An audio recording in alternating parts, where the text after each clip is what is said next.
अति पावन पुराण धर्म भक्ति विज्ञान खान की महापुराण भागवत निर्मल महापुराण भागवत निर्मल सुखमुख विगलित निगम कल्पफल सुखमुख विगलित निगमफल परमानंद सुधार समकर परमानंद सुधार सुमय कल लीला आरती अति पावन पुराण की कलमल मथन त्रितापन वारण कलमल मथन त्रताप निवारिणी जन्म मृत्युमय भवभय जन्म मृत्युमय भवभयहारिणी सेवत सतत सकल सुख सेवत सतत सकल शुभकारिणी आरती अति पावन पुराण की विषय विलास विमोह विनाशिनी विषय विलास विमोह विनाशिनी विमल विराग विवेक विकास विमल विराग विवेक विकासिनी भगवत तत्व रहस्य प्रकाशिनी भगवत तत्व रहस्य प्रकाशिनी आरती अति पावन पुराण की परमहंस मुनि मन उल्लासिनी परमहंस मुनि मन उल्लासिनी रसिक हृदय रस रास विलासिनी रस हृदय रस रास विलासिनी भक्ति मुक्ति रति प्रेम सुदासिनी मुक्ति मुक्ति रति प्रेम सुदासिनी आरती अति पावन पुराण की आरती अति पावन पुराण की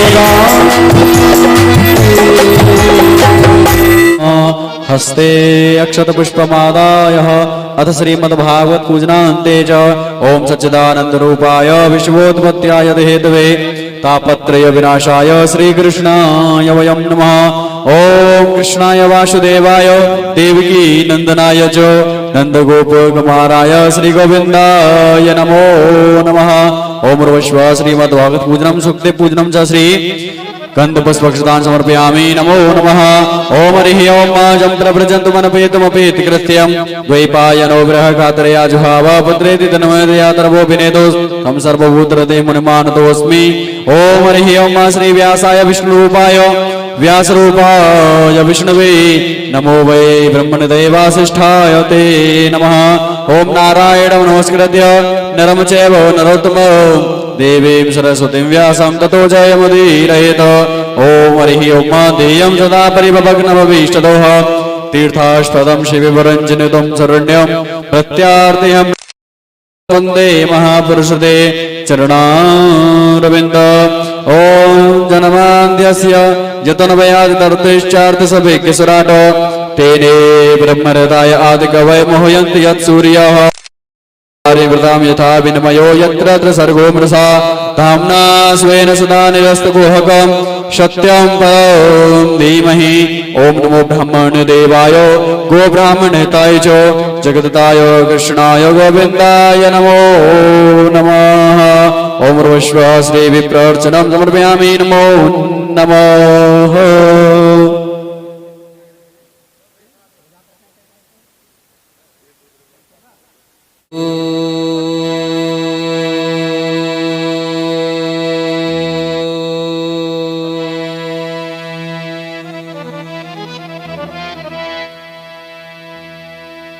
स्वस्ति श्री गणेशाय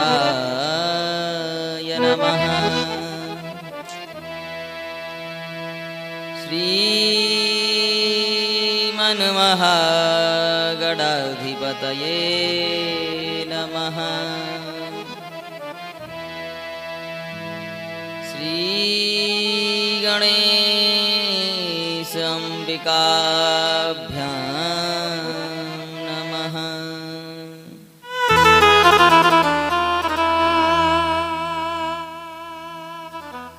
विघ्नेश्वराय वरदाय सुरप्रियाय लंबोदराय सकलाय जगद्धिताय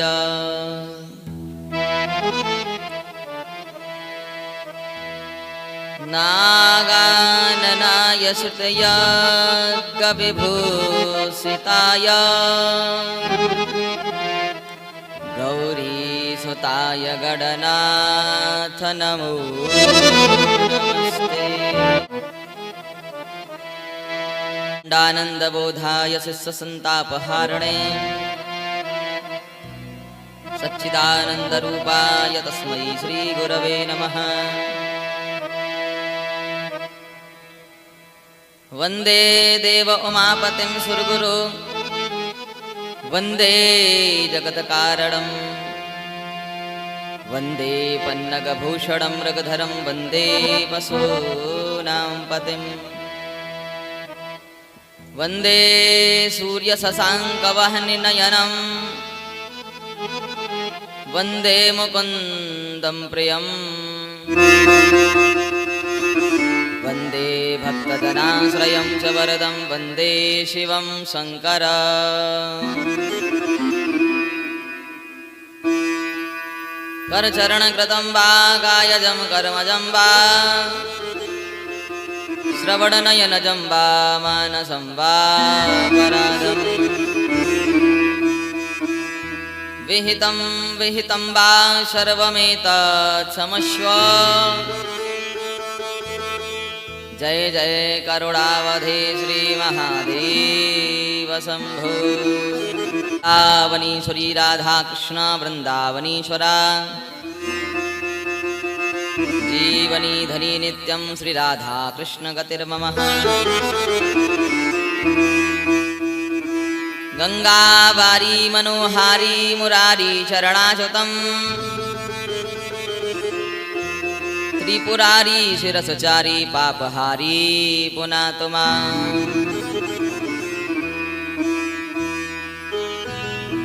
वंशी विभूषितकरानवनीरदाभात् पीताम्बराधरुडबिम्बफलाधरुष्टा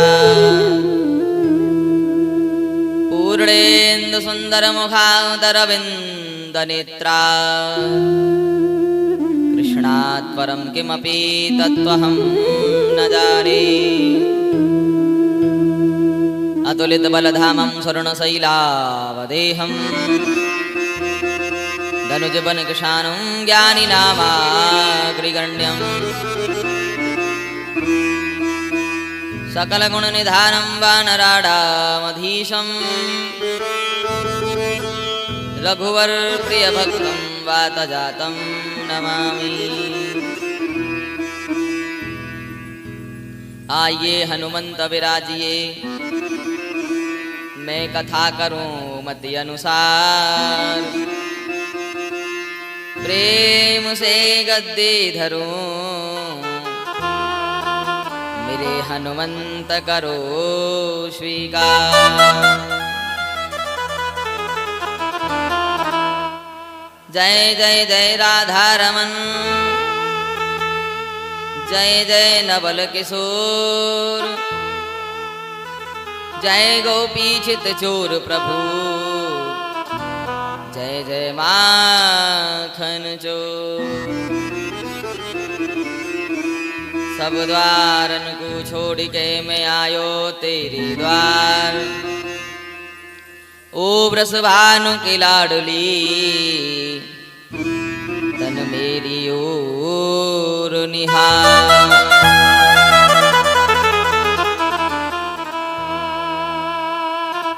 परम मंगल में परात्पर अखिलेश्वर अकारण करुणा वरुणाल्य भक्तवांछित विनिंदित कल्पतरु पीतांबरधारी श्री बालकृष्ण लाल की वांगमयी प्रतिमूर्ति श्रीमद् भागवत महापुराण। परम श्रद्धामयी भक्ति स्वरूपा माताओं, करुणामयी बहनों एवं समस्त भक्त वृंद, आचार्यगण एवं समस्त उपस्थित संगीत कलाकार और संत भगवान, दृश्य अदृश्य, लौकिक अलौकिक समस्त शक्तियों के लिए इस व्यास मंच की ओर से बहुत ही स्नेह से भरा इस दास का जय जय श्री राधे, जय जय श्री श्याम। आपके यहाँ इस पवित्र गांव की पवित्र भूमि पर चल रही श्रीमद् भागवत अमृत वर्षा का आज 7वां दिवस है। तो चलिए, कथा में प्रवेश करने से पहले मन और वाणी को पवित्र करने के लिए एक प्यारा सा हरि कीर्तन और उसके उपरांत फिर कथा में प्रवेश।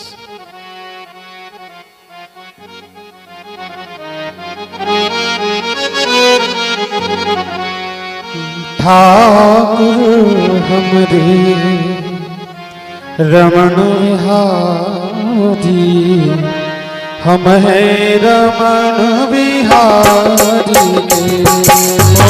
ठाकुर हमरे रमण बिहारी, हम है रमण बिहारी के। ठाकुर हमरे रमण बिहारी, हम है रमण बिहारी के। ठाकुर हमरे रमण बिहारी, हम है रमण बिहारी के। साधु सेवा धर्म हमारा, काम दुनियादारी से। साधु सेवा धर्म हमारा, काम न दुनियादारी से। हम हो गए रमण बिहारी के, हम हो गए बांके बिहारी के। हम हो गए रमण बिहारी के, हम हो गए बांके बिहारी के। हम हो गए रमण बिहारी के, हम हो गए बांके बिहारी के। हम हो गए रमण बिहारी के, हम हो गए बांके बिहारी के। साधु सेवा धर्म हमारा, काम दुनियादारी से। ठाकुर हमरे रमण बिहारी, हम है रमण बिहारी के। कोई बुरा कहे या भला कहे, हम हो गए बांके बिहारी के। बुरा कहे या भला कहे, हम हो गए बांके बिहारी के। ठाकुर हमरे रमण बिहारी, हम रमण बिहारी के। ठाकुर हमरे रमण बिहारी, हम है रमण बिहारी के। साधु सेवा धर्म हमारा, काम न दुनियादारी से। ठाकुर सेवा धर्म हमारा, काम न दुनियादारी से। ठाकुर हमरे रमण बिहारी, हम रमण बिहारी के। ठाकुर हमरे रमण बिहारी, हम है रमण बिहारी के। साधु सेवा धर्म हमारा, काम न दुनियादारी से। ठाकुर सेवा धर्म हमारा, काम न दुनियादारी। राधे गोविंद गोविंद राधे, राधे राधे गोविंद गोविंद राधे। राधे राधे गोविंद गोविंद राधे। राधे राधे गोविंद गोविंद राधे। गोविंद राधे गोपाल राधे, गोविंद राधे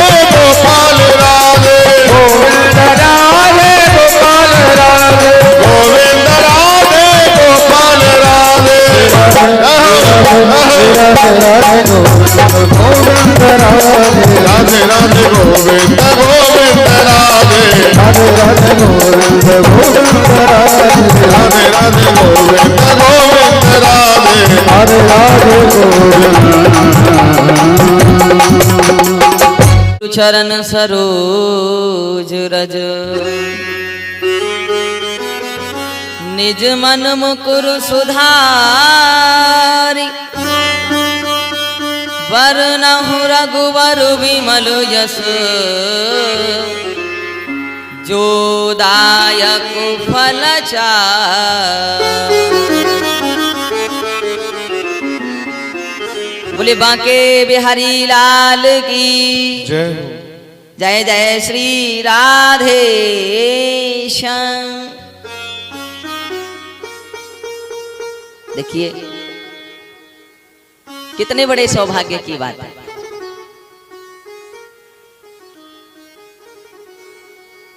संत कहते हैं, ग्रंथों में भी लिखा है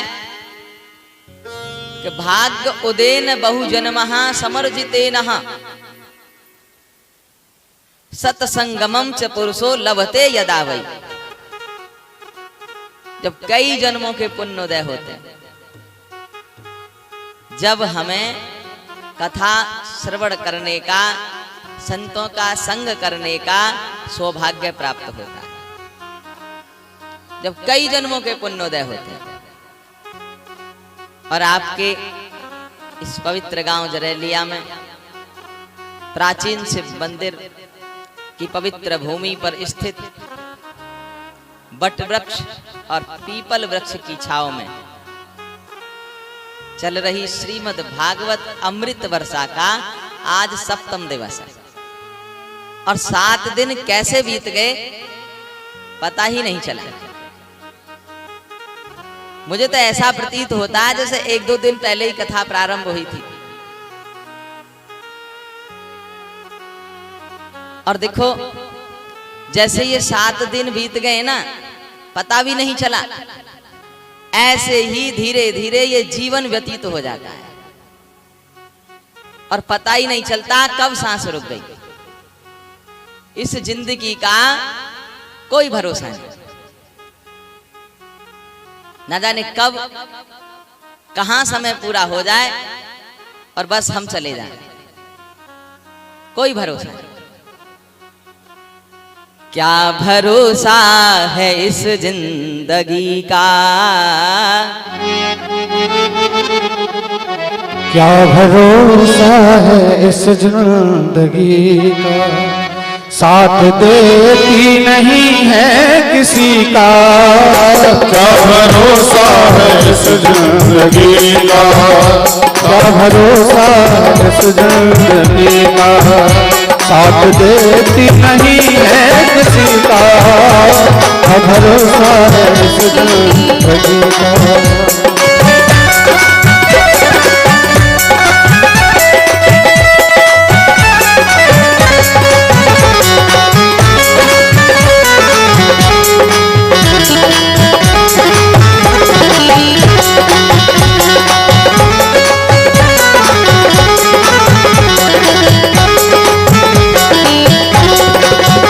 सांस रुक जाएगी चलते चलते, शम्मा बुझ जाएगी जलते जलते।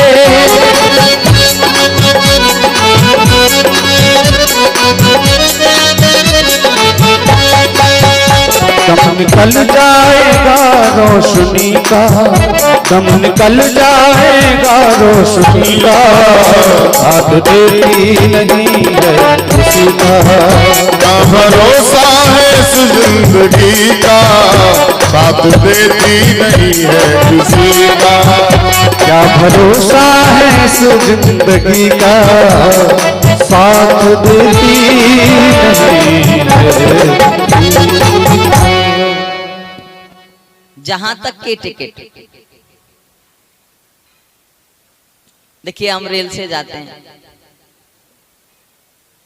और हम जहां तक की टिकट करवाते हैं वहां बैठ जाने के लिए और रेल में बैठ जाते हैं।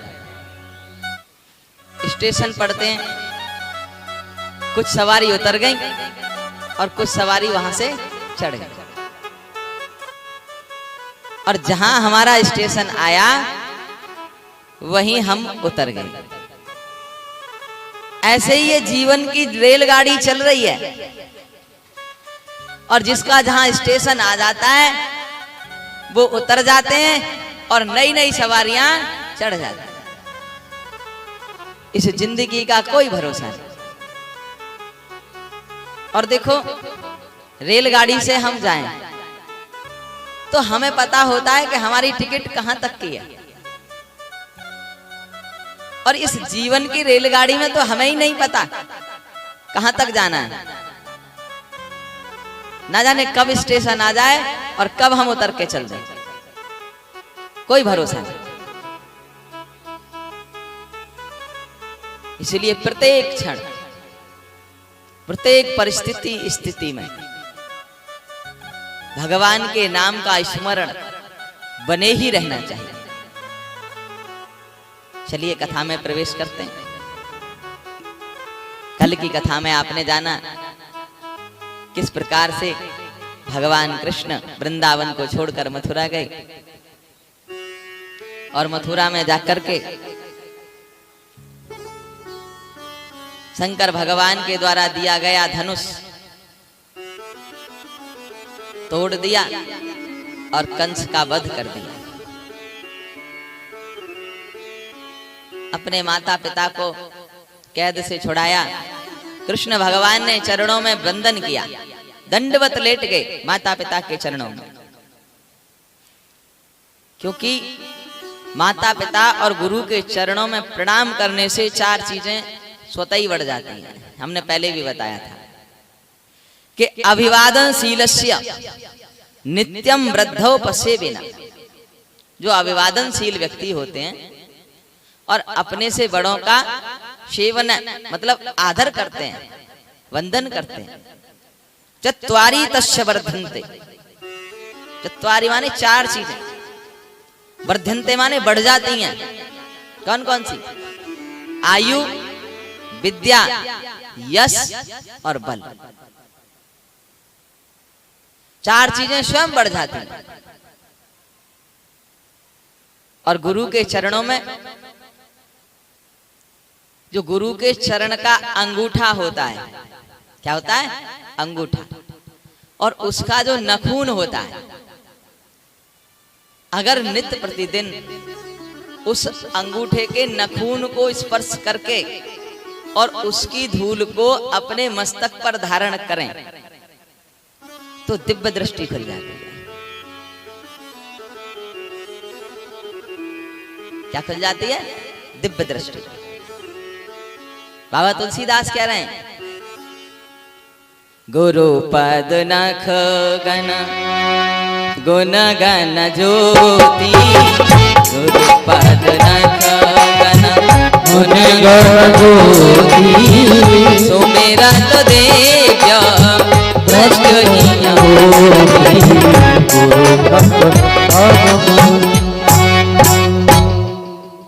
ही स्मरण मात्र से, गुरु के पैर के अंगूठे के नख को स्पर्श करने से, उसका स्मरण करने से, नख के धूल को अपने मस्तक पर धारण करने से दिव्य दृष्टि हो जाती है। लेकिन कब? निष्काम भाव से।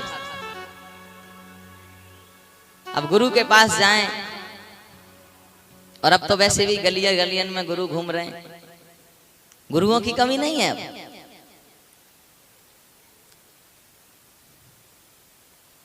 कि गलियन गलियन गुरु फिरे, हम ते दीक्षा ले, नरक पड़ो चाहे स्वर्ग में, धोती रुपया दो, है ना? इसलिए गुरु भी जान कर बनाना चाहिए।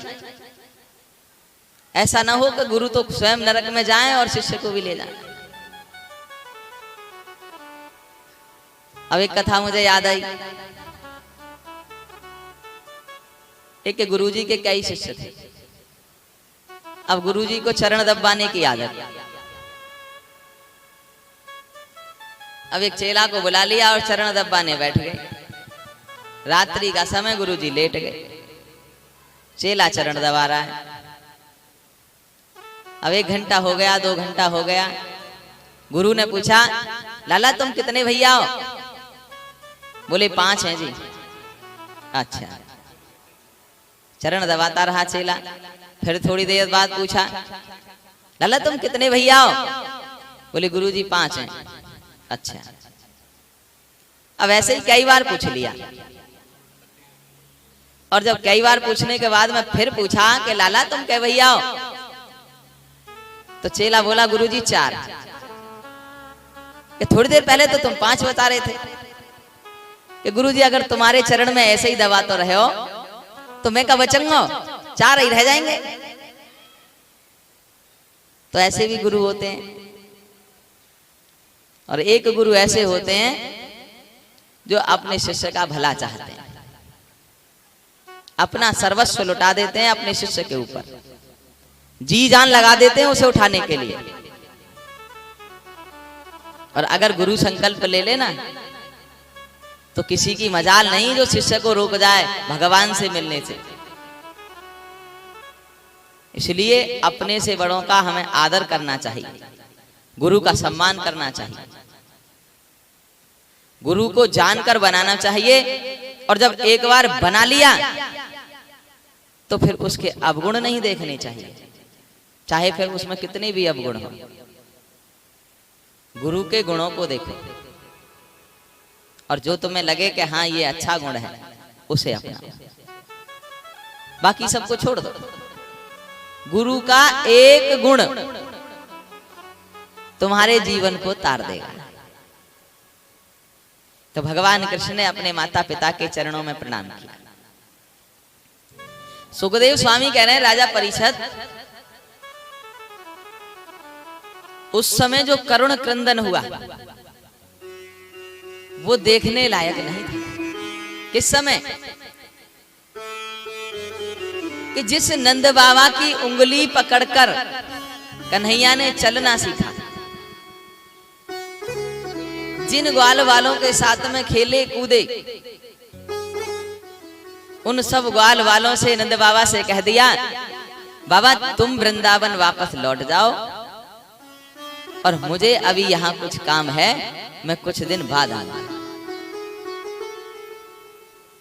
नंद बाबा ने कहा, लाला तेरी मैया से मैं कह के आया कि मैं अपने साथ लेवा के लाऊंगा।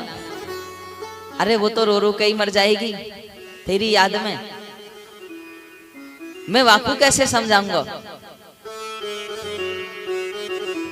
बोले बाबा मैं 2-4 दिन में आ जाऊंगा, अभी थोड़ा सा काम है वह निपटा के और मैं तुम्हारे पीछे पीछे आ जाऊंगा। एक छोटा सा ग्वाला भगवान की उंगली को पकड़कर खड़ा था। उसने कहा, चौरे लाला अरे हमसे कोई गलती है गई है और तू हमारे साथ चौना चल लो। भगवान ने कहा, भैया तुम्हारी तो मुझे बहुत याद आएगी और तुम्हारे बिना तो मैं रह ही नहीं सकता, लेकिन मुझे 2-4 दिन का काम है, उसे निपटा कर मैं जल्दी आ जाऊंगा। नंद बाबा ग्वाल वालों को लेकर चल दिए। मन में सोचते जा रहे हैं, विचार करते जा रहे हैं कि लाला मुझे आवाज लगाएगा, मुझे पुकारेगा, लेकिन कन्हैया ने ना आवाज लगाई ना पुकारा। नंद बाबा ग्वाल वालों को लेकर के वृंदावन वापस आ गए। उधर देव की मैया ने लाला को मुंडन करवायो, यज्ञोपवीत संस्कार करवायो और गुरुकुल में पढ़ने को भेजा। सांदीपनी ऋषि के गुरुकुल में भगवान कृष्ण ने विद्या का अध्ययन किया अपने बड़े भाई बलदाऊ के साथ, और वहीं सुदामा जी से मित्रता हुई उसी गुरुकुल में।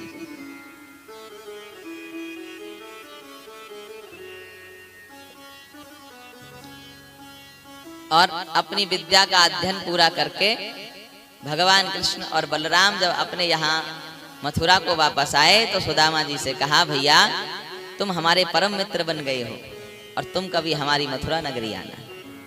सुदामा जी ने कह दिया, भैया मौका मिलेगा तो अवश्य आऊंगा। गुरुजी से पूछा, गुरुदेव आपने हमें गुरु दीक्षा दी है, विद्या अध्ययन कराई है, गुरु दक्षिणा में हम आपको क्या दें? गुरुजी ने कह दिया कन्हैया मुझे कुछ नहीं चाहिए, लेकिन अपनी माता से पूछ लो। तुम्हारी गुरु माता को अगर चाहिए तो उनसे पूछ लो जाकर। गुरु माता है सुमुखी देवी। गुरु माता के पास गए। गुरु माता ने कहा पुत्र अगर तुम मुझे कुछ देना चाहते हो तो एक राक्षस मेरे पुत्र को उठा कर ले गया था समुद्र में, तुम मेरे उस पुत्र को वापस ला कर दे दो।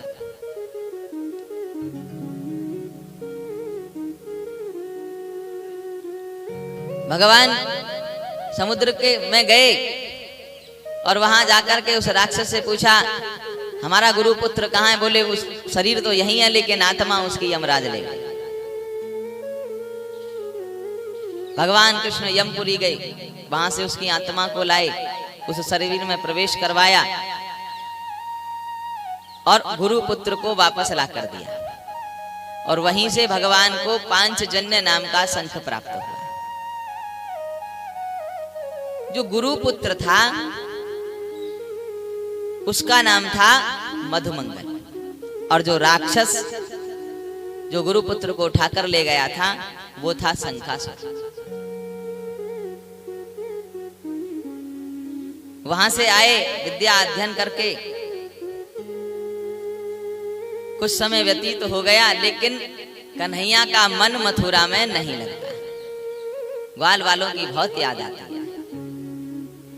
माँ यशोदा की माखन मिश्री की बहुत याद आती है।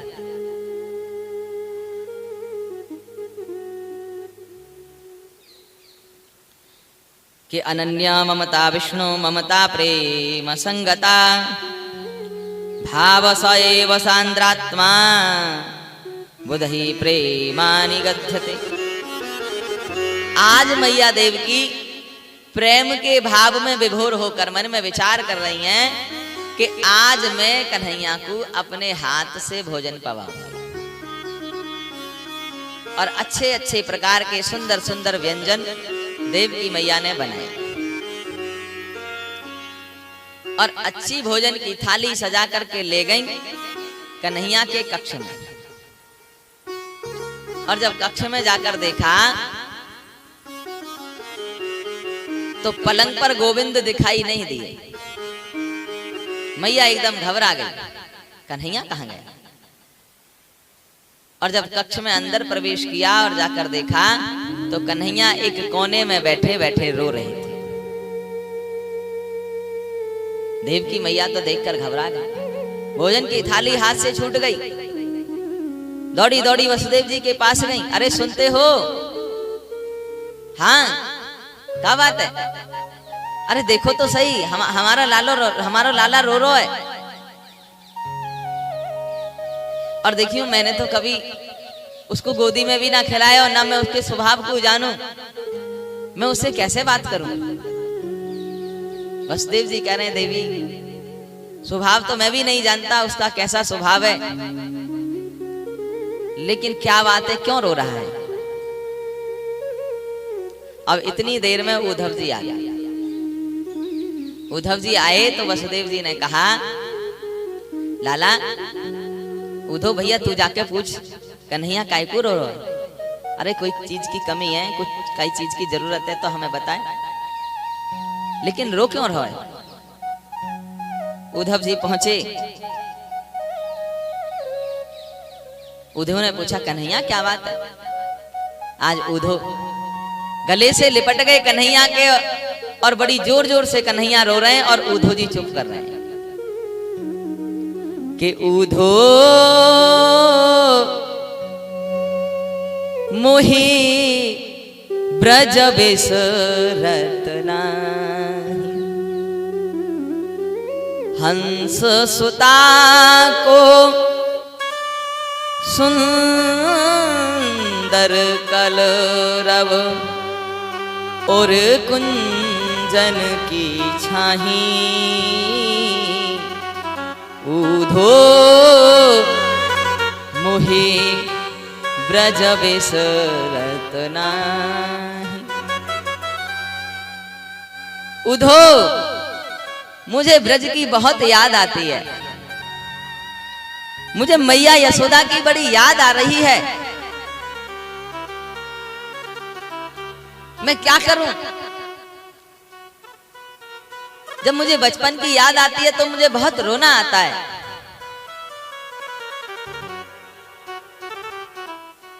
अरे जिसके आंगन में मैंने छोटी छोटी पैजनियां पैर में पहन के नृत्य करो,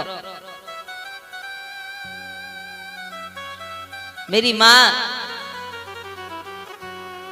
मुझे अपने हाथों से माखन मिश्री खिलाया करती थी।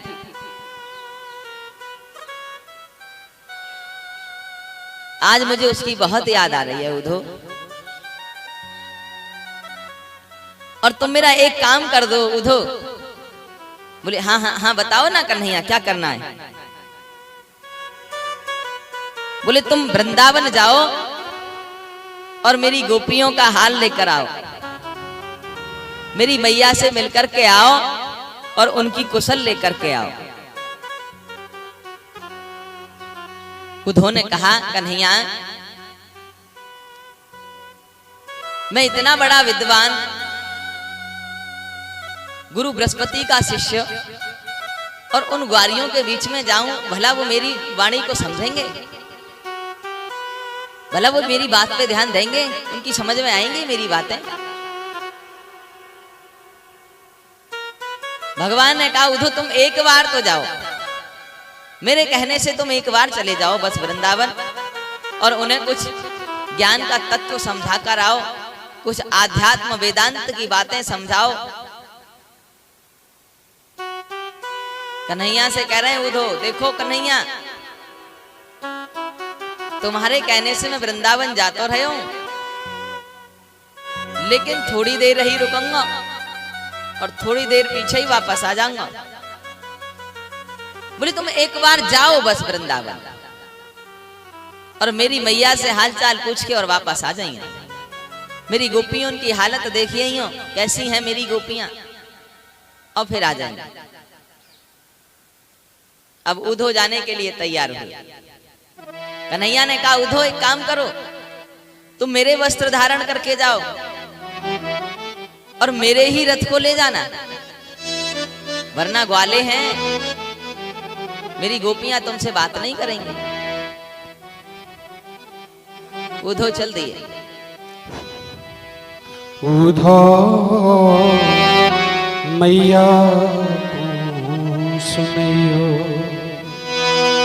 तेरा लाल दुख पावे, मैया को सुनियो उद्धव मैया को सुनियो तेरा लाला दुख पावे, मैया को सुनियो उद्धव मैया को सुनियो।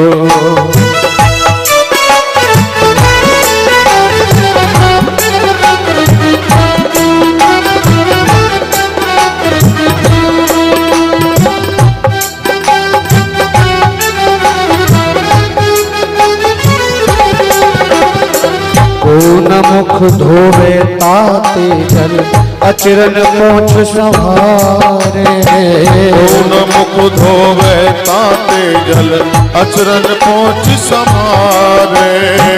माखन रोटी नाम न जानो हो,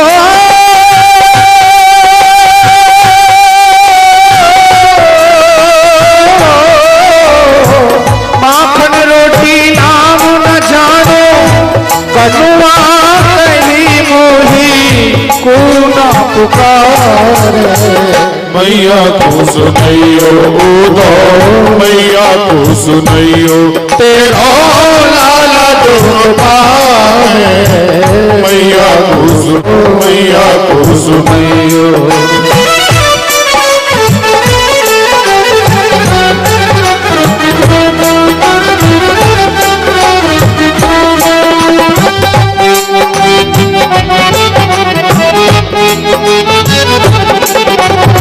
गोपाल ने कहा उद्धव केवल मैया से मत कहना, बाबा से भी जाके कहना। बावानंद उमरिया कही कही चलनो नित्य सिखावे। भावानंद उंगलिया कह गए चलनो नित्य सिखावे। बावानंद उमरिया कही कही चलनो नित्य सिखावे। भावानंद उंगलिया कह गए चलनो नित्य सिखावे। थको जान गोदी ले तो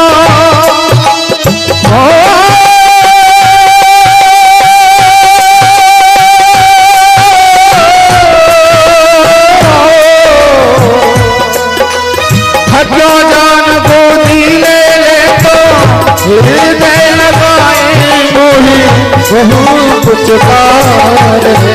मैया को सुनैयो जो मैया को सुनैयो तेरा लाला तुम पावे।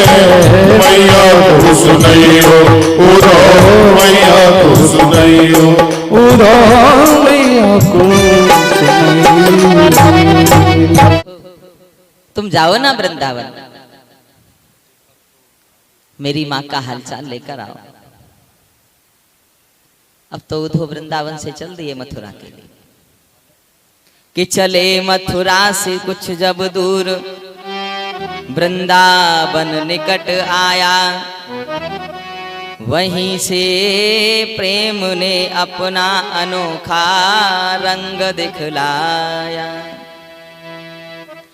उलझ कर वस्त्र में कांटे लगे उधो को समझाने। तुम्हारा ज्ञान पर्दा फाड़ देंगे प्रेम दीवाने। उधो जब निकले मथुरा से वृंदावन की ओर तो दोनों तरफ से झाड़ियां झुकी हुई थी, जोर जोर से हवाएं चलने लगी और उधो का दुपट्टा झाड़ियों में उलझ गया। मानो झाड़ियां कह रही हैं कि उधो गोपियों के प्रेम के आगे तुम्हारा ये ज्ञान फीका पड़ जाएगा, तुम वहां मत जाओ। कि बिटप झुक झुक कर ये कहते थे इधर आओ इधर आओ। पपीहा कह रहा था पी कहाँ है ये तो बतलाओ। जोर जोर से हवाएं चलने लगी, वृक्ष झुक झुक कर मानो पूछ रहे हैं कन्हैया कहाँ है हमारा, कन्हैया कहाँ है। पपीहा पी पी की आवाज लगाने लगा, हमारा पी कहाँ है, हमारा कन्हैया कहाँ है। कि नदी यमुना की धारा शब्द हरिहर का सुनाती थी। भ्रमर गुंजार से भी यह मधुर आवाज आती थी। है प्रेम जगत में सार और कुछ सार नहीं। तू कर ले हरि से प्यार और कुछ सार नहीं। उधो जा रहे हैं, बेटा को झुक झुक कर पूछ रहे हैं बताओ हमारा कन्हैया कहाँ है। और वृंदावन के ग्वालों की तो बड़ी विषम परिस्थिति बन गई महाराज। जिस दिन से कन्हैया मथुरा गए, परसों की कह के गए, सभी ग्वाल वाल सूर्य उदय होने का इंतजार करते हैं। और सूर्य उदय होता है तो स्नान करके और यमुना जी के किनारे पर पहुंच जाते हैं और उसी रास्ते पर बैठ जाते हैं जाकर के जो मथुरा से आता है। आज हमारा लाला आरोह होगा। वर्षों गुजर गई इंतजार में, सुबह को आते हैं, शाम तक इंतजार करते हैं, हार कर फिर घर चले जाते हैं। अब जब ग्वालों ने मथुरा की ओर से एक रथ को आते हुए देखा तो सभी ग्वालों के चेहरे पर हंसी आ गई, खुशी आ गई। आज हमारो लाला आ रहा है, आज हमारो कन्हैया आ रहा है। और सभी ग्वाल कन्हैया के रथ की तरफ दौड़ लिए और वही छोटा सा ग्वाल वहीं खड़ा रह गया। ग्वालों ने कहा, लाला तू ना आ रहा भैया कन्हैया को देखने, कन्हैया से मिलने। बोले मैं वाते नाराज हूं और जब तक वो कान पकड़ के मेरे आगे दंड बैठक ना लगाएगा जब तक मैं वाते बात ही ना करूंगा और मैं यहीं दुबक रहा हूं झाड़ीन में। देखूं तो सही वह मेरी याद आवे का ना आवे। सब ग्वाल वाल भग गए, रथ की ओर दौड़ लगा दी और वो ग्वाल वाल तो पहुंचे नहीं और उन सब से पहले वो छोटा ग्वाल वाल पहुंच गया। अब ग्वालों ने कहा, क्यों रे तू तो कन्हैया ते नाराज हो और तू तो यूं कह रहा हो कि जब तक माफी ना मंगवा लूंगा जब तक मैं बात ही ना करूंगा। बोले नाराज तो मैं बाद में हेलूंगा, पहले एक बार बातें मिल तो लूं।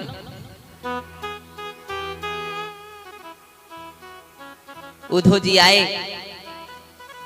दूर से तो ऐसे ही लग रहा था जैसे कृष्ण आ रहे हैं, क्योंकि कृष्ण के ही वस्त्र पहन रखे हैं, कृष्ण के रथ को लेकर आए। लेकिन जब नजदीक आए तो देखा कि ये हमारा कन्हैया ना है, फिर उदास हो गए। उद्धव रथ में से उतरे, ग्वालों से पूछा, भैया मैं कृष्ण को मित्र हूं, मथुरा से आया हूं कृष्ण को संदेश लेके। ग्वाल वाल कुछ नहीं बोले। फिर उद्धव ने आवाज लगाई, भैया मैं कृष्ण को मित्र हूं, मथुरा से आया हूं संदेश लेके।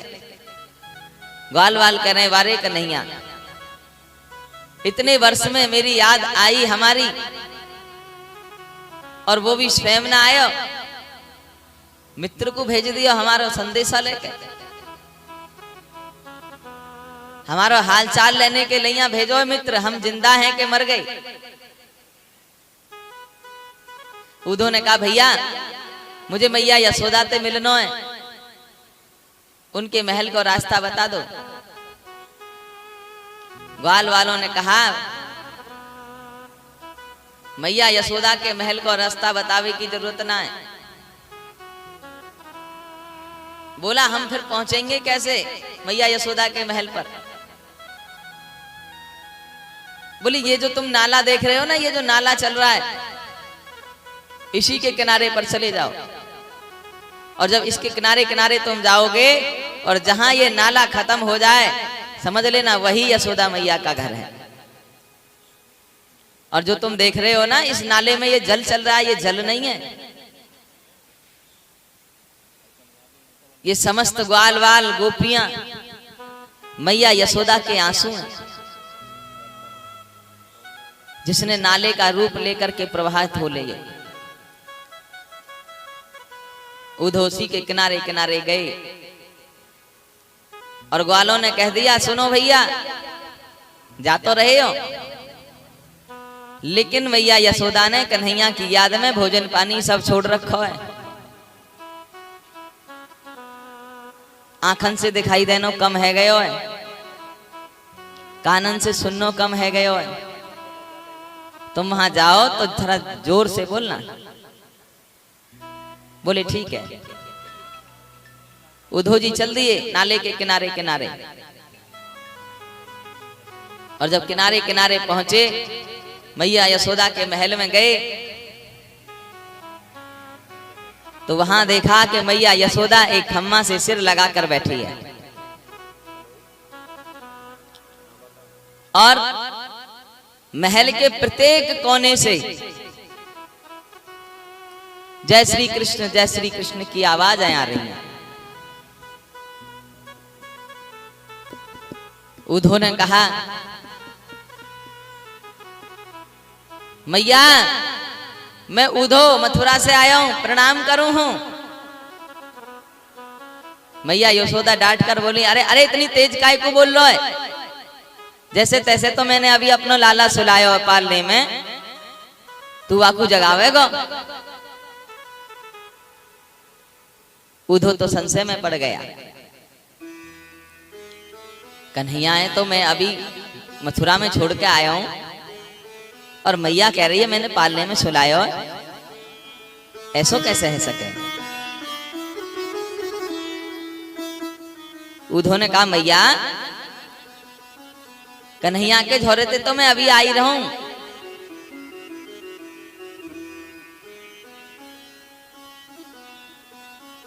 और तुम कह रही हो कि मैंने पालने में सुलाया, मुंह दिखाओ जरा कि वहां सो रो है पालने में। अब तो उधे को हाथ पकड़ लिया उधो को, और हाथ पकड़ के ले गई पालने की ओर, और पालने पे जाकर देखी तो पालना तो खाली पड़ो है, और खाली पालने को देख करके मैया फूट फूट कर रोने लगी। इतनी विषम परिस्थिति मैया यशोदा की। 85 चौके मैया यशोदा के भवन में, और बिना कन्हैया के सब खाली पड़ा है। जिस आंगन में कन्हैया नृत्य करता था आज वो अंगना सूना हो गया। दिन रात कन्हैया की याद में मैया यशोदा बिलख बिलख कर रोती है। और जब इतने प्रेम को उधो ने देखा तो उधो के ज्ञान की पहली सीढ़ी खिसक गई। उधो ने रात भर मैया यशोदा और नंद बाबा से बातचीत की। प्रातः हुआ, उधो ने कहा मैया मुझे गोपिन से मिलवा दो, मैं गोपियों के दर्शन करना चाहूं।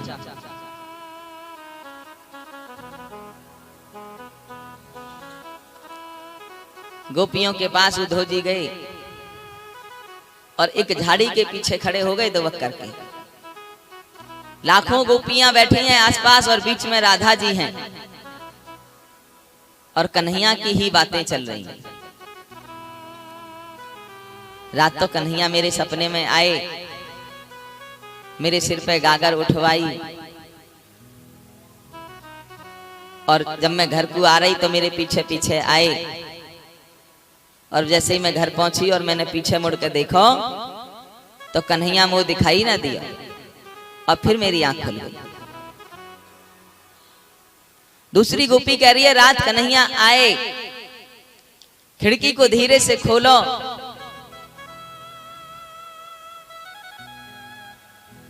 और जैसे ही खिड़की को खोलो और खिड़की खुलने की आवाज हुई, सोई मेरी आंख खुल गई, लेकिन कन्हैया को मोय दर्शन ना भया।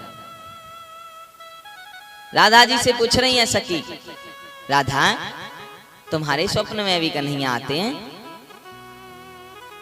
किशोरी जी ने बड़ा सुंदर जवाब दिया कि स्वप्ने पश्यन्ति या कांतम ध्यान्यस्था सखियोषिता अस्माकं तु गते कांते गता निद्रापि वैरिणी। अरे सखियो, जिनके स्वप्न में कन्हैया आते हैं मैं तो उनको प्रणाम करूंगी, वो बड़ी भाग्यवती हैं। अरे जिस दिन से कन्हैया गए हैं वृंदावन को छोड़ करके, उस दिन से और आज तक मुझे तो निद्रा ही नहीं आई, और जब निद्रा ही नहीं आई तो स्वप्न कैसे आया? बोले संत भगवान की।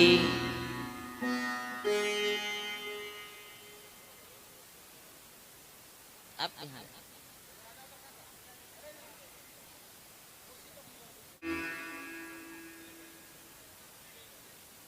उद्धव जी ने सोचा, हे भगवान, प्रभु को ब्रज से गए हुए इतने वर्ष हो गए, इतने दिन किशोरी सोई ही सगा होगा। गोपियां कह रही हैं, सखियां कह रही हैं राधा जी से। अब उद्धव जी ने देखा तो उद्धव जी आए और गोपियों को प्रणाम करने लगे। अरे गोपियों, मैं मथुरा से आया हूं, आपको प्रणाम करता हूं। आपके चरणों में वंदन करता हूं, और निवेदन तुमसे बस इतना करना था कि जिस श्री कृष्ण को प्रियतम मानकर तुम पूज रही हो, वो साक्षात परब्रह्म है। मैंने अपने गुरु बृहस्पति से ये जाना है कि ब्रह्म का हाथ नहीं होता, और एक बार जीव की वृत्ति निगुण बन जाए, एक बार जीव का मन निर्गुण ब्रह्म में लग जाए तो भटकाव खत्म हो जाता है। और तुम अपने मन को ब्रह्म में लगाओ, अपने मन को ब्रह्म में बनाओ। गोपियों ने टेढ़ी नजर से देखा और जवाब दिया, उधो ठीक बोलते हो, मन को परब्रह्म में लगाएं, पर यदि किसी के पास मन ही ना हो तो क्या करें? कि उधो मन ना हुए 10-20, एक होता सो गयो श्याम संग, को आराधे ईश, उधो मन न भये 10-20। अरे उधो, मन तो एक ही है, मन कोई 10-20 थोड़े ही है। एक ही मन था और वो कृष्ण के साथ चला गया। अब हम परब्रह्म में अगर कुछ लगाएं तो क्या लगाएं? तुम तो कृष्ण के सखा हो, हमारी बात सुन लो। हम किसी ब्रह्म को नहीं जानते कि कृष्ण तन कृष्ण मन, कृष्ण ही हमारो धन, आठों याम उधो हमें, कृष्ण ही सो काम है।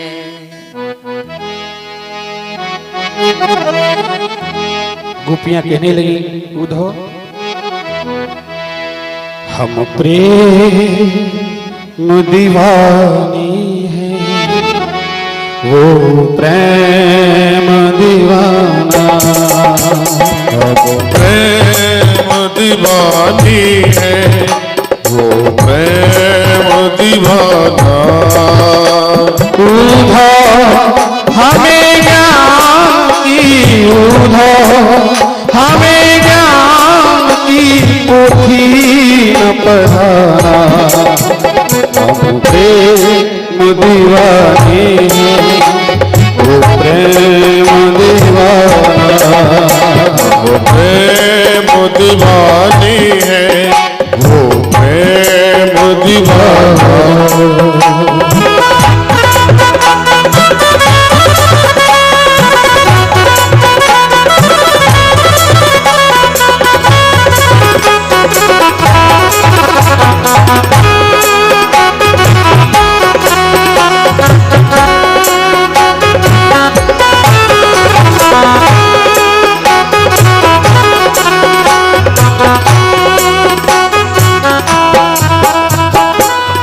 गोपियों ने कहा, उधो जिस वक्त तुम कान्हा के पास जाओ, हमारा एक उपहार ले जाना। और उपहार में क्या दे रही हैं? उधन अश्वन को जो हरिशन मुख ले जा,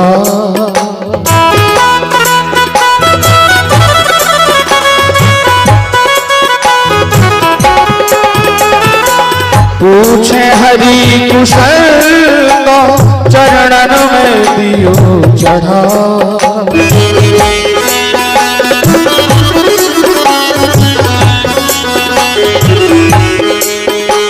कहियो जी उस प्रेम का, कहियो जी उस प्रेम का ये तो कुछ नजराना, हम प्रेम दीवानी है, वो प्रेम दीवाना, वो प्रेम दीवानी है, वो प्रेम दीवाना।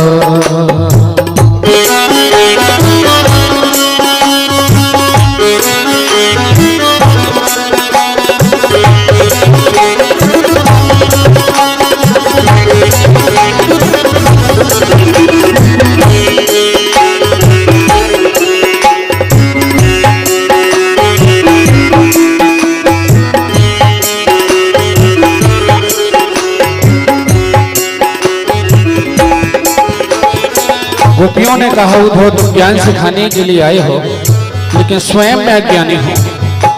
अरे सब कुछ हमने निशावर जब कृष्ण के लिए कर दिया है तो फिर बचा ही क्या है। तन मन जीवन श्याम का श्याम हमारा काम।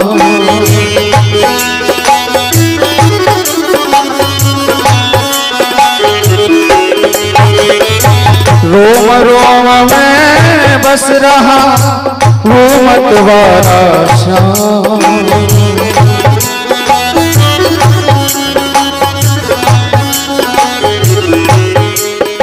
इस तन में नहीं योग का, इस तन में नहीं योग का अब कोई ठिकाना।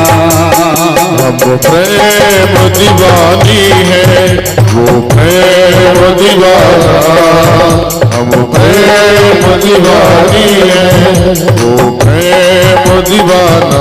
इस भजन को जगाधरी वालों ने बड़ा सुंदर सजाया है लेकिन इसमें जो वर्ड है वो पंजाबी है। गोपियां उद्धव से कहती हैं उद्धव जा जावे उद्धव तुरिया जा। तुरिया बोलते हैं पंजाबी में शीघ्रता के लिए, जल्दी जाने के लिए।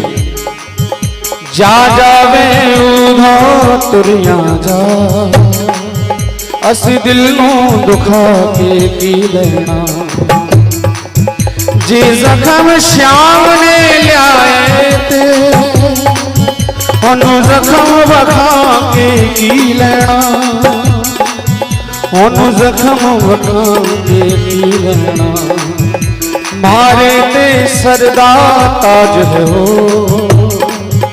ब्रिजराज है हो, महाराज है हो। सुपने विच आंदा रहंदा साडी गल नाल लौंदा रहंदा है।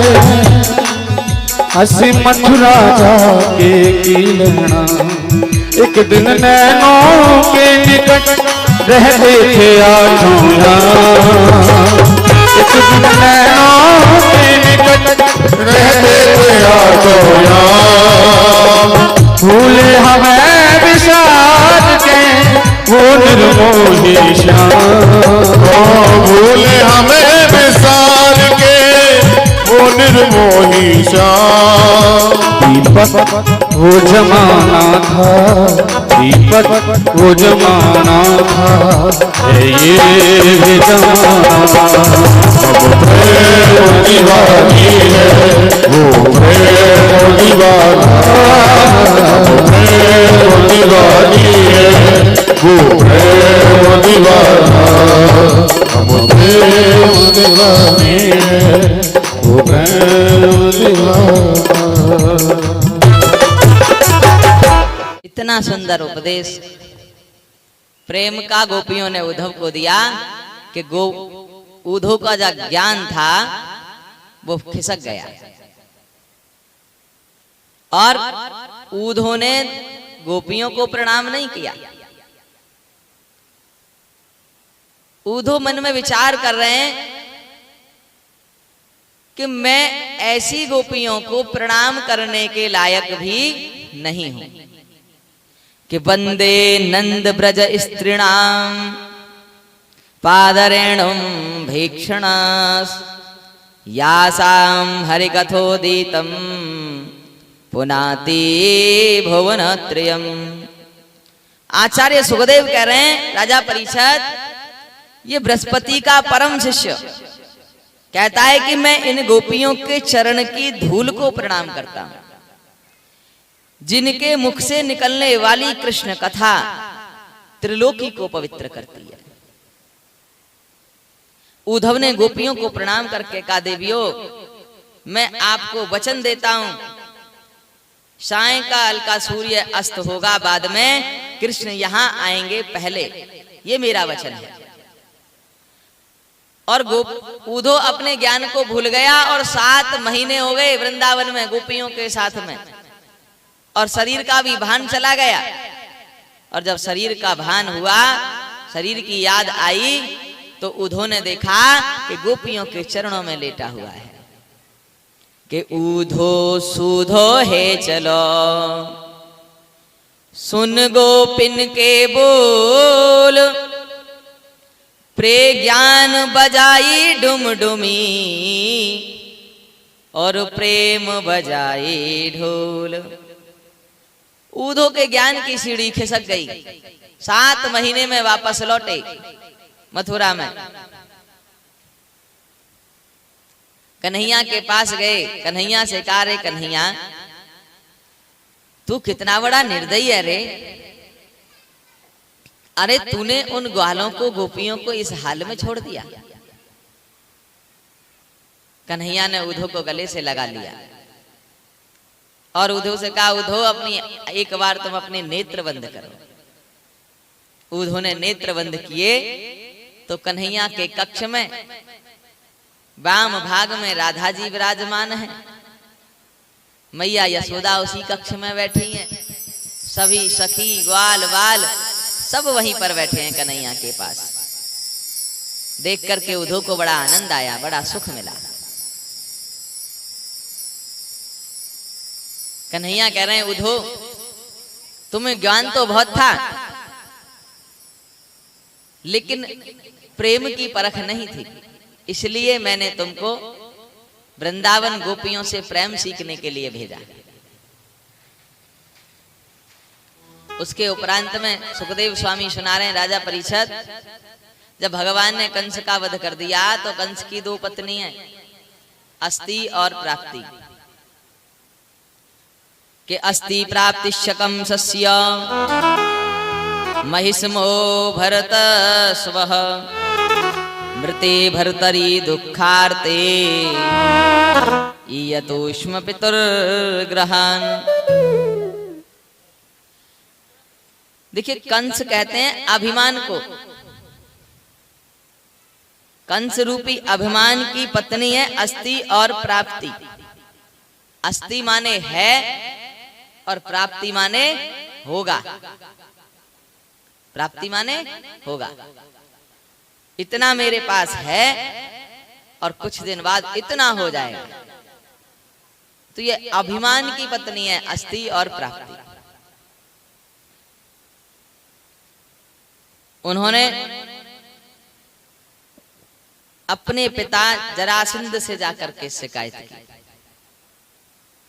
जरासंध ने 23 अक्षौणी सेना लेकर के मथुरा पे चढ़ाई करी, लेकिन मेरे गोविंद ने उनको परास्त कर दिया और जरासंध को छोड़ दिया और भगा दिया। इसी प्रकार से 17 बार चढ़ाई करी जरासंध ने, और हर बार सबको मार देते और जरासंध को जिंदा छोड़ देते।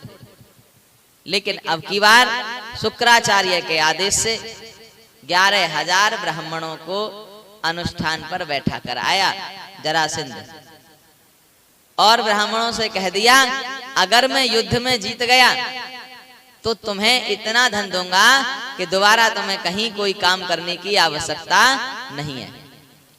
और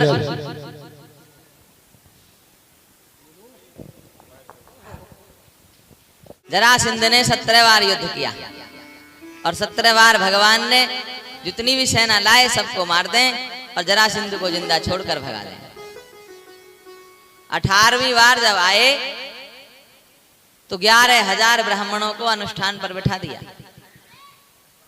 और उनसे कह दिया, अगर मैं युद्ध में जीत गया तो तुम्हें इतना धन दूंगा कि दोबारा कभी कहीं काम करने की आवश्यकता नहीं पड़ेगी, और अगर अब की बार मैं हार गया तो तुम सबको सूली पर चढ़ा दूंगा।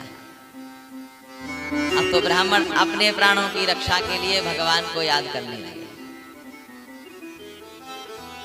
और जब युद्ध हुआ तो कृष्ण ने बलराम से कहा, भैया अब हमें लड़ते लड़ते कछु थकान सी है गई है, रण छोड़ के भाग चलें।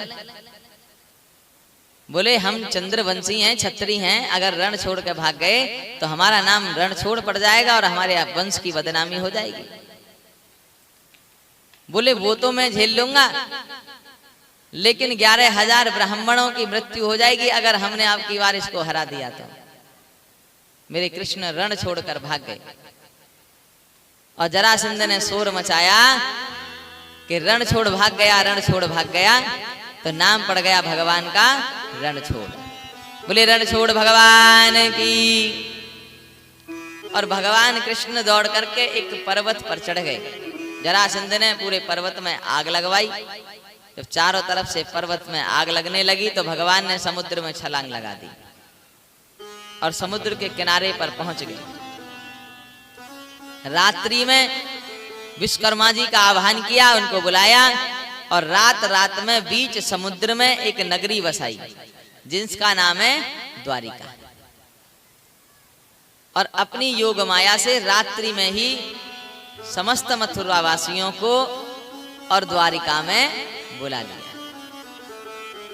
अब तो भगवान द्वारिकाधीश बन गए। और एक रेवत नाम के राजा हैं, उनकी पुत्री है रेवती। रेवती का विवाह हुआ बलराम जी के साथ।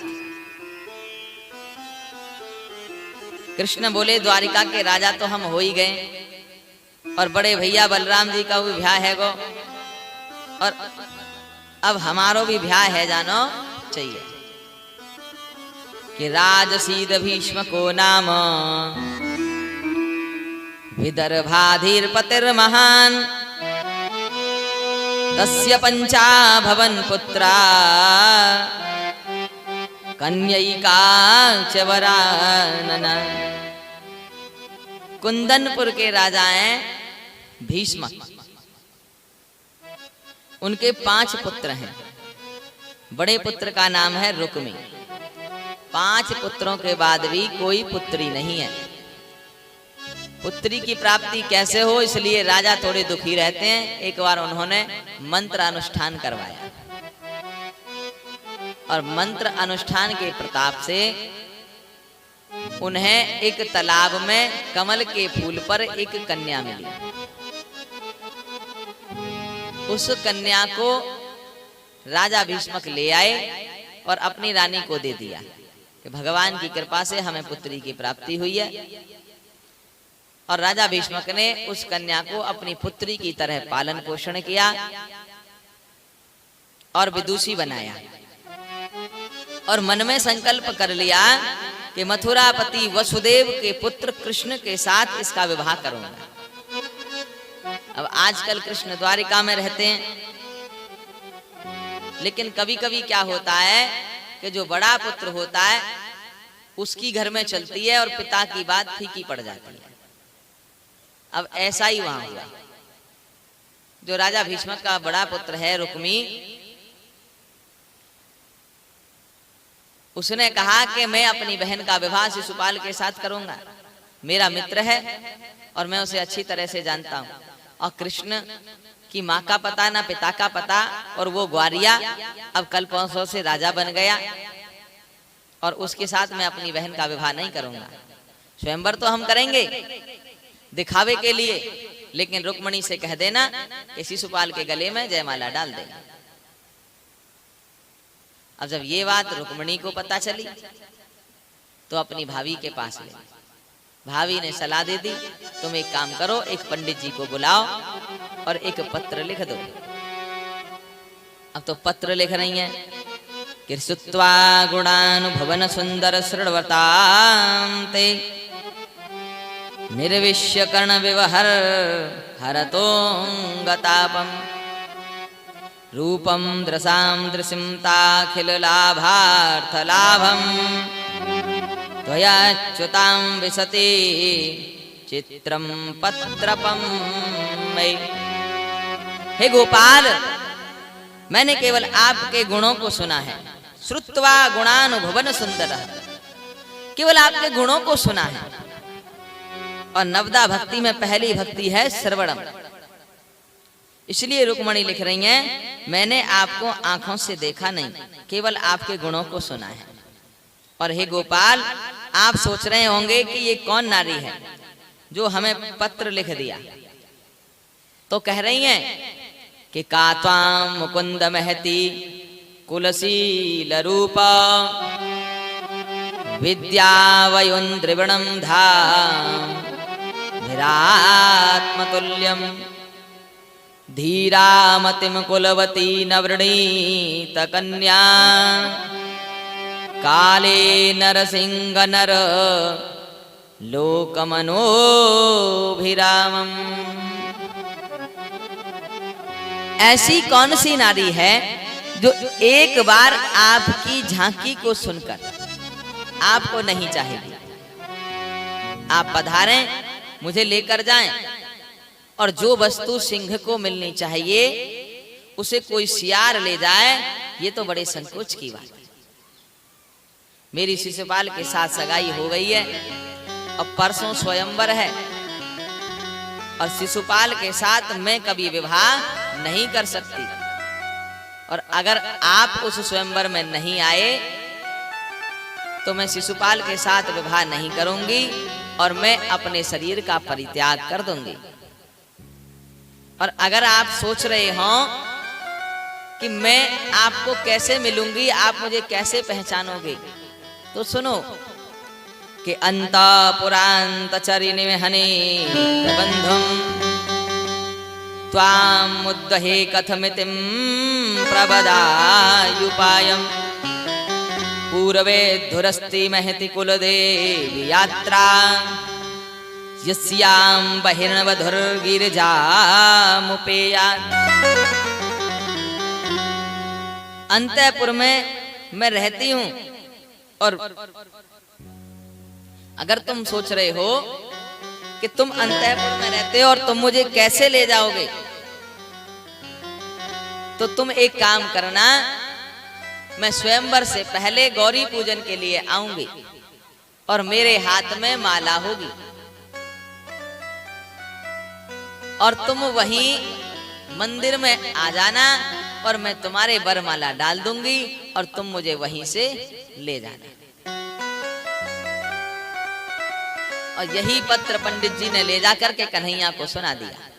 और जब कन्हैया ने पत्र सुनाया तो पंडित जी बोले कि अब हम जाएं, तो कन्हैया बोले हाँ पंडित जी चलो।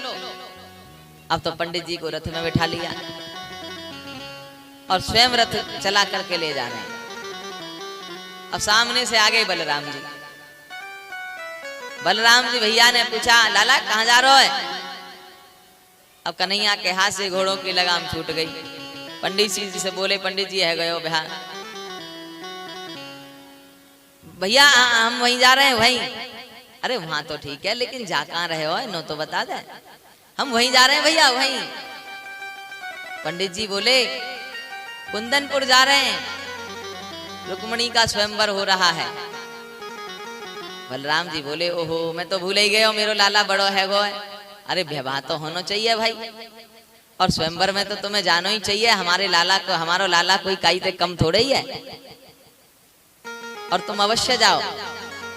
और सैनिकों से कह दिया ध्यान रखना कन्हैया का, पूरी व्यवस्था से जाना। वहां शिशुपाल भी आएगा और शिशुपाल कन्हैया से राजी नहीं है, वहां कहीं कोई गड़बड़ हो जाए, इसलिए पूरी व्यवस्था से जाओ। अब कन्हैया तो पहुंच गए स्वयंवर में, पूरी व्यवस्था बलराम जी ने पूरी व्यवस्था करवा दी और सैनिक भिजवा दिए और नगर के बाहर सैनिक खड़े। इधर महाराज रुक्मिणी जी कात्यायनी पूजन के लिए मंदिर में आई और हाथ जोड़ करके मैया से प्रार्थना करी कि कात्यायनी महामाये महायोगिन्नधीश्वरी नंद गोपसुतं देवं पतिं मे कुरुते नमः। कि नमस्यै त्वाम्बिके भीक्षणं स्वयसन्तानयुतां शिवां भूयात् पतिर्मे भगवान् कृष्णस्य तनुमोदताम्। हे कात्यायनी मां, आपके चरणों में मैं प्रणाम करती हूँ। बस एक ही वर दे दो कि कृष्ण ही मुझे पति रूप में प्राप्त हो। इतना कहना था, कात्यायनी के हाथ से पुष्प की माला, एक फूल गिरा और रुक्मिणी जी का वाम अंग फड़कने लगा। और जब स्त्री का वाम अंग फड़कता है तो मानो कोई शुभ समाचार मिलने वाला है। और पुरुष का दाहिना अंग जब फड़कता है तो समझो कोई शुभ समाचार प्राप्त होने वाला है। रुक्मिणी के भाई रुक्मी ने बड़ी कैडी सुरक्षा रुक्मिणी के लिए लगा रखी है। 10,000 सैनिक, कई सखियां साथ में गई हैं और बीच में रुक्मिणी जी जयमाला लेकर चल रही हैं और अपने रथ को लेकर के भगवान कृष्ण वहां पहुंचे। और जैसे ही रथ में से उतरे तो एक सैनिक बोला, देखो तो सही कितनी सुंदर जूती पहन रखी हैं, सोने की हैं, हीरे मोती लगे हुए हैं। दूसरे सैनिक ने कहा, रे जूती छोड़ो, इनका पीतांबर तो देखो कितना सुंदर लग रहा है। और भगवान कृष्ण मंदिर में बढ़ते जा रहे हैं और सैनिक ऐसे ही बात कर रहे हैं आपस में, अरे देखो तो सही कैसी मतवारी चाल है, अरे देखो कितने सुंदर घुंघराले घुंघराले बाल हैं। और भगवान कृष्ण मंदिर में पहुंच गए और रुक्मिणी ने जयमाला डाल दी। और जयमाला डाल करके और रुक्मिणी का हाथ पकड़ के भगवान कृष्ण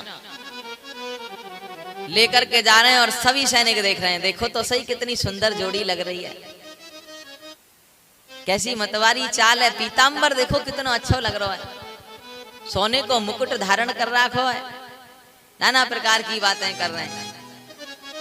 और भगवान ने रुक्मिणी जी को रथ में बिठाया और लेकर के चल दिए। और जब लेकर के चल दिए तो एक सैनिक ने कहा, रे वो तो ठीक है, लेकिन रुक्मिणी कहाँ है? कि अंदर पूजा कर रही है मंदिर में। बोले मंदिर में नहीं है। अब तो ढूंढा खकोड़ी मचने लगी, कहाँ गई कहाँ गई। अब एक सैनिक बोला, जिसकी तुम बड़ाई कर रहे थे वही ले गो। अब तो पकड़ो पकड़ो शोर होने लगा। अब सेना वहां भगवान कृष्ण की तैयार खड़ी थी, सेना ने सबको परास्त कर दिया। भगवान कृष्ण रुक्मिणी जी को लेकर जा रहे थे तो रुक्मी ने पीछा किया। भगवान कृष्ण ने रुक्मी को पकड़ करके बांध लिया और बांधकर अपने रथ में पीछे डाल दिया। बलराम जी आए, बलराम जी ने कहा, इसको मृत्यु दंड मत देना, ये रुक्मिणी का बड़ा भाई है। और बांध करके उसको ले गए। द्वारिका पहुंचे, वहां भीष्मक राजा गए, उन्होंने रुक्मी को समझाया, पुत्र नारद जी ने मुझे आकर के पहले ही बता दिया था कि ये साक्षात लक्ष्मी का स्वरूप है और इनका विवाह कृष्ण से ही होना है, और तुम अब बात को समझो और इस विवाह को करो और मुझे अपनी पुत्री का अच्छे प्रकार से कन्यादान करने दो। रुक्मी ने बात को माना और रुक्मिणी को लेकर के कुंदनपुर आए और वहां से चिट्ठी भिजवाई और भगवान कृष्ण बारात लेकर गए और रुक्मिणी जी का कन्यादान राजा भीष्मक ने भगवान कृष्ण को कर दिया। बोले गोविंद भगवान की, नारायण भगवान की।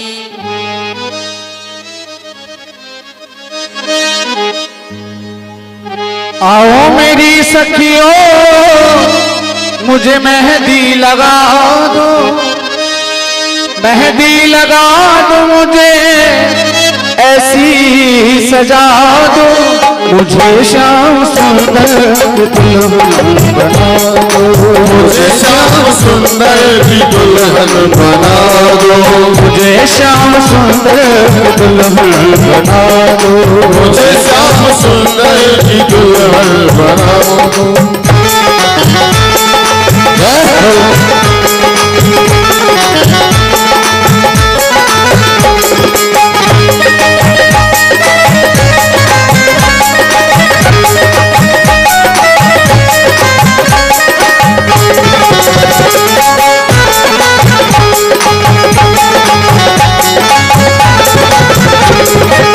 सत्संग में मेरी बात चलाई, सत्संग में मेरी बात चलाई, सदगुरु ने मेरी कीनी सगाई, सदगुरु ने मेरी कीनी सगाई, सदगुरु बुला के हथ लेवा तो करा दो, सदगुरु बुला के हाथ लेवा तो करा दो, मुझे श्याम सुंदर की दुल्हन बना दो, मुझे श्याम सुंदर की दुल्हन बना दो।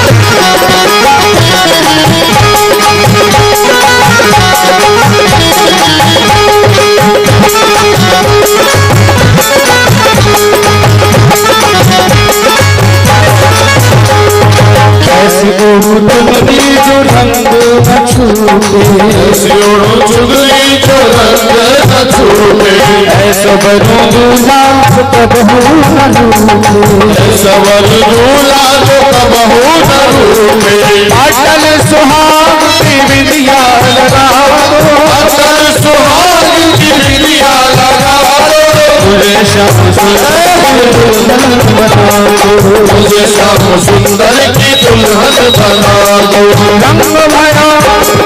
रंग भरो कान में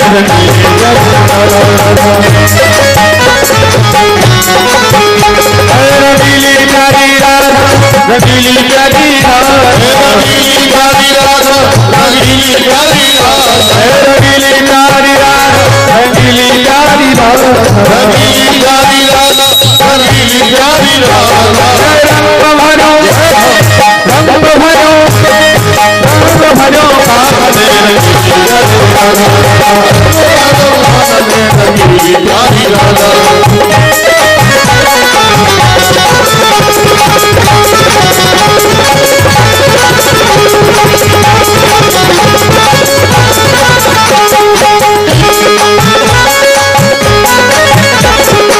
ऐसी पहन चूड़ी जो कबहू न टूटे, ऐसी पहन चूड़ी जो कबहू न टूटे, प्रीति का धागा कबहू नहीं छूटे। प्रीति का धागा कबहू नहीं छूटे। आज मेरे मोतियों से मांग भरा दो, आज मेरी मोतियों से मांग भरा दो, मुझे श्याम सुंदर की दुल्हन बना दो, मुझे श्याम सुंदर की दुल्हन बना दो, मुझे श्याम सुंदर की दुल्हन बना दो, मुझे श्याम सुंदर की दुल्हन बना दो, मुझे श्याम सुंदर की दुल्हन बना दो, मुझे श्याम सुंदर की दुल्हन बना दो, मुझे श्याम सुंदर की दुल्हन बना दो। श्री बांके बिहारी लाल की जय। जय श्री राधे श्याम। भगवान कृष्ण का विवाह माता रुक्मणी के साथ में हो गया। समय अनुसार एक पुत्र हुआ जिसका नाम है प्रद्युम्न। प्रद्युम्न किसे कहते हैं? प्रकृष्ट धुम्न प्रकाशः यस्य सा प्रद्युम्न। जिसके जीवन में सुंदर कर्म का प्रकाश है, जिसके जीवन में सुंदर सुंदर कर्मों का प्रकाश है, उसे हम प्रद्युम्न कहते हैं। अब भगवान कृष्ण पे किसी वैभव की तो कमी है नहीं। अब जिस पे ज्यादा वैभव हो जाता है उसके शत्रु भी हो जाते हैं। अब भगवान कृष्ण का एक शत्रु है संबरासुर। संबरासुर नाम का एक राक्षस आया और भगवान के इस प्रद्युम्न नाम के पुत्र को प्रसूति गृह से चुरा कर ले गया और बीच समुद्र में ले जाकर के छोड़ दिया। इस पुत्र को एक मछली ने निगल लिया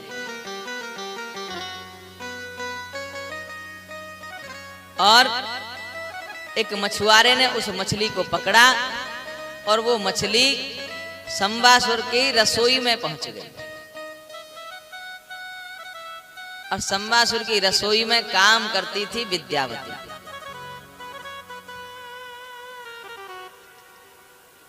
और ये जो प्रद्युम्न है ये कामदेव के अवतार है। जब भगवान कृष्ण ने अपना तीसरा नयन उघारा और कामदेव पे दृष्टि उनकी पड़ी तो कामदेव भस्म हो गए।